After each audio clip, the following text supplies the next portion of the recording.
प्यारे बच्चों, नीम की दातून जैसा कुछ भी नहीं।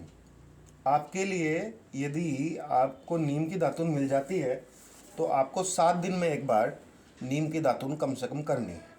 अब कैसे करें सर, हम तो जानते भी नहीं। तो देखिए, ये नीम की जो डंडी है इस लंबाई में हमने तोड़ ली, ठीक है। और इसे तोड़ने के बाद में केवल आगे की तरफ से हमने चोट मार के इस पे और बारीक कर लिया है ताकि ये आपके दांतों को नुकसान ना पहुंचाए। शुरुआत में आप ऐसे कर सकते हैं, बाकी बाद में तो आप सिंपली डंडी को मुंह में डाल के और चबाते रहिए, और चबाते चबाते ही वो जो है वो इस तरह की हो जाएगी।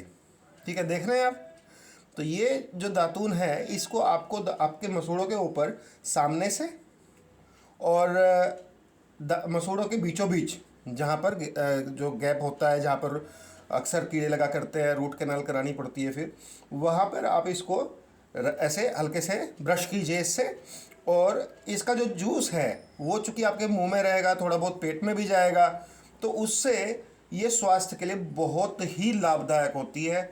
इससे सारे ओरल इन्फेक्शन ख़त्म होते हैं। सारी ओरल कैविटीज़ जो है उनके अंदर जितने भी कीड़े पाए जाते हैं वो इससे ख़त्म हो जाते हैं। मुंह में कोई अल्सर हो, छोटा मोटा कोई जख्म हो, तो वो भी ख़त्म हो जाता है।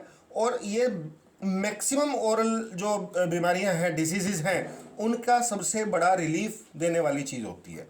ठीक है, तो लंबाई देख लीजिए, कम से कम इतनी लंबाई नहीं होगी तो मुंह में ये पूरे तरह से पूरा मुंह कवर नहीं करेगी।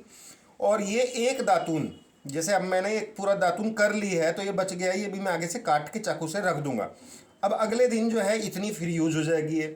तो इस तरह से दातून हम करते हैं। दातून केवल इसकी नहीं होती है कि नीम की दातून करनी है। नीम होता है, इसके अलावा चिटचिटा एक होता है जिसकी जड़ें जो होती है वो काम आती है। चिटचिटा में पूरी एक डंडी होती है जिसपे कांटे लगे रहते हैं, वो पेड़ है और उसकी उसे भुरचिटा या चिटचिटा कहते हैं।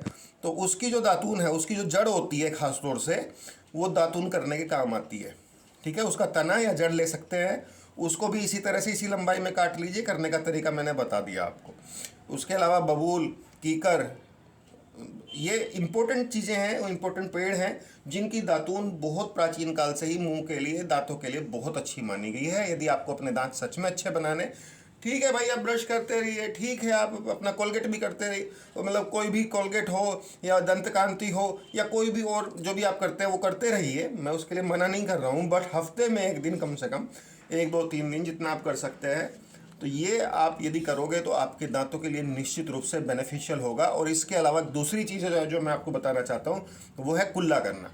कुछ भी खाना खाते हैं आप, तो खाना खाने के बाद यदि आप कुल्ला नहीं कर रहे हैं तो समझो बीमारी को न्योता दे रहे हो। कुछ भी खाइए, खाने के उठने के समय, जिस समय तक आपके दांत, तो देखो, खाने के बाद में तुरंत कुल्ला करोगे तो दांत और टूटेंगे। खाने के बाद यदि आप 2 3 मिनट वहीं बैठे रहते हैं, बात करते हैं, थोड़ा सा अपने दांतों को ठंडा होने का मौका देते हैं, उसके बाद में जब दांतों का टेम्परेचर जो है वो नॉर्मल हो जाए तो उसके बाद में आप कुल्ला ज़रूर करें। कुल्ला करना आपके दांतों के लिए सबसे अच्छा है, दातून से भी ज़्यादा प्रभावशाली कुल्ला होता है। तो कुल्ला करने से क्या होता है, दांतों में जहाँ भी कैविटी है या जहाँ भी गैप है या दांतों के बीच में कहीं भी कोई खाने का टुकड़ा पीस रह गया है, तो वो कुल्ला 2 3 बार आप करेंगे, फिर अंदर पी जाइए उसी पानी को। तो ये कुल्ला या बाहर थूक दीजिए उस पानी को, तो दोनों में से कोई भी काम करेंगे तो उससे दांत आपके साफ हो जाते हैं। कैविटी में कोई भी गंदगी फंसी हुई है तो वो निकल जाती है। ठीक है, तो ओरल हेल्थ बहुत ज़रूरी है। इसके लिए वीडियो बनाने का मैं कई दिन से सोच रहा था। सबसे पहली चीज़ है कुल्ला करना, दूसरी चीज़ है दातून करना। और ये दातून में इसका जो अंदर का जूस है, डंडी का जो नीम का जूस है, बबूल का है या कोई भी है पेड़, उसका जो जूस है वो भी आपके लिए बहुत बहुत बेनिफिशियल है। ठीक है, वही असली काम तो वो करेगा, और बाकी ब्रशिंग का काम ये इसके रेसे करेंगे। लेकिन कहीं ये चुभे ना, तो उसके लिए आप इसे पीट के, जो ओखली में की मुसली होती है उससे पीट के, और इसे आप मुलायम बना सकते हो।